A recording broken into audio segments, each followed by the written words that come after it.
हा आहे सोमनाथ, गिरनार आणि द्वारका सिरीजचा भाग 4। गिरनारचा ट्रेक करून आणि दत्तगुरूचं दर्शन घेऊन मी निघालो पुढच्या प्रवासाला, ते म्हणजे श्रीकृष्ण नगरी द्वारका। त्यासाठी मी आलो जुनागड रेल्वे स्टेशनवर।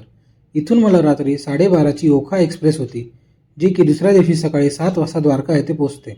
या ठिकाणी रेल्वे स्टेशनवर IRCTC द्वारे चालवेला एक सुविधा केंद्र उपलब्ध आहे।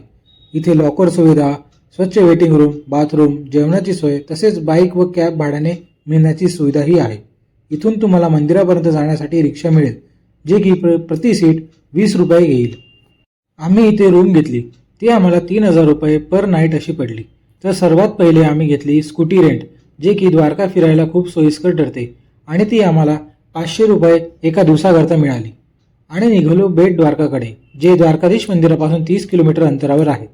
पूर्वी समुद्राने बेट द्वारकेला जावे लागायचे, पण आता समुद्रावर सुदर्शन सेतू बांधला आहे।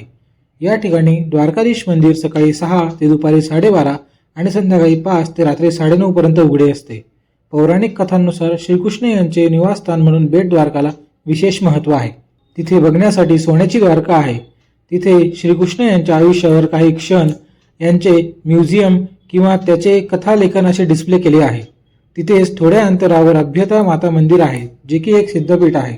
त्याचे दर्शन घेऊन मी निघालो पुढे गोपी तलाव बघण्यासाठी। बेट द्वारका ते गोपी तलाव ही 17 किलोमीटर अंतर आहे। महाभारत युद्धानंतर अर्जुनाला आपल्या पराक्रमाचा गर्व झाला होता। तो स्वतःला असा महान धनुर्धर समजू लागला की पृथ्वीवर त्याच्याशी तुलना करणारा कोणीच नाही असे त्याला वाटू लागले।